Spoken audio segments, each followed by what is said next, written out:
Hello and welcome to cricket next. मैं हूं आपके साथ अनिमेश नाथ। और इंडिया और बांग्लादेश के बीच खेले जा रहे दूसरे टेस्ट मैच में भारत ने 7 विकेट से एक बड़ी जीत दर्ज की है। और इस जीत के साथ ही टेस्ट सीरीज को भी भारत ने 2-0 से जीत लिया है। मतलब क्लीन स्वीप हो चुका है बांग्लादेश के खिलाफ। और ये जीत इस मायने में भी खास है क्योंकि ये भारत की होम सीरीज की जो 18वीं लगातार जीत है कि 18 होम सीरीज भारत जीत चुका है घर पे। और ये एक बड़ा कीर्तिमान है और भारत का ऐसा करने वाली एकमात्र टीम है। और बात करें इस टेस्ट मैच की तो मात्र 98 रन बनाने थे। कहीं ना कहीं 95 रनों की लीड ले पाई थी। 95 पर टारगेट मिला था सेकेंड इनिंग में भारत को। और उसके बाद जिस तरह से भारत ने बैटिंग की और कहीं ना कहीं पांचवें दिन जहां जब 3 दिन बारिश के मैच नहीं हो पाया बारिश के कारण। पहले दिन सिर्फ 35 ओवर का खेल हुआ था। उसके बाद सेकंड और थर्ड डे पूरी तरीके से बॉस आउट हो गया। उसके बाद फोर्थ और फिफ्थ डे सिर्फ बचा हुआ था। वहां पर जिस तरीके से भारत ने प्रदर्शन किया उसके बाद ये जीत कई मायनों में खास है।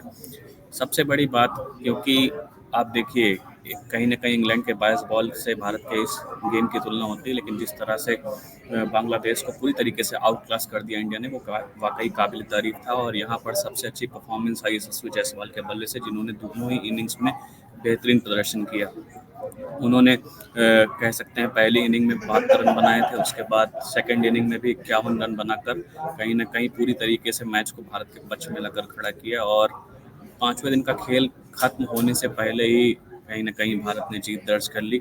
इससे पहले जब 2 दिन खेल नहीं हो पाया था और 35 ओवर पहले दिन फेंके गए थे, उसके बाद इंडिया ने कहीं ना कहीं जब पूरी बांग्लादेश की टीम को 233 रनों पर ऑल आउट कर दिया था। जिसके बाद इंडिया ने सबसे बड़ी बात चौथे दिन के खेल में 285 पर 9 विकेट के नुकसान पर पारी डिक्लेयर कर दी थी। इसके बाद फिर से उन्होंने बांग्लादेश को बैटिंग का न्योता दिया और बांग्लादेश की टीम 146 रन का स्कोर बनाकर ही ऑल आउट हो गई।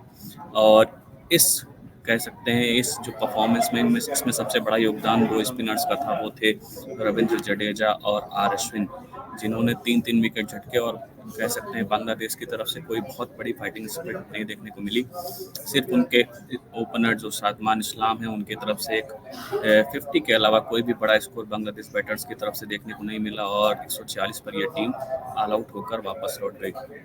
और भारत की गेंदबाजी की बात करें तो यहाँ पर 3 विकेट जसप्रीत बुमराह ने झटके, जिन्होंने पहली पारी में भी बहुत अच्छी गेंदबाजी की थी और बांग्लादेश के बैटर्स को खूब चकाया था। और पूरे मैच में उन्होंने टोटल 6 विकेट्स लिए, जहां पर उन्होंने पहली इनिंग में भी 3 विकेट लिए थे, दूसरी इनिंग में भी 3 विकेट लिए।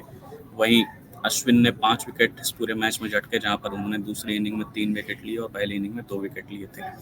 इसके अलावा आप कह सकते हैं कि क्योंकि ये जीत इस मायने में भी खास है क्योंकि भारत जिस तरह से देखा जा रहा है कि इस मैच का रिजल्ट बिल्कुल ना के बराबर निकलने की ओर जा रहा था और ये मैच कहीं ना कहीं ड्रा भी हो सकता था, लेकिन भारत ने जिस तरीके से बैटिंग की और जिस तरीके से रोहित शर्मा और गौतम गंभीर की भी इस मामले में तारीफ करने को उन्होंने जो डिसीजंस लिए और 285 पर 9 विकेट के नुकसान पर पहली इनिंग अपनी डिक्लेयर कर दी और बांग्लादेश को फिर से बैटिंग का न्योता दिया और इस मैच में जीत दर्ज की। और इसके साथ ही भारत को इन सारी चीज़ों का फ़ायदा कहीं ना कहीं WTC पॉइंट्स टेबल पर भी पड़ेगा और वहाँ पर भारत की स्थिति बहुत मजबूत हो गई है।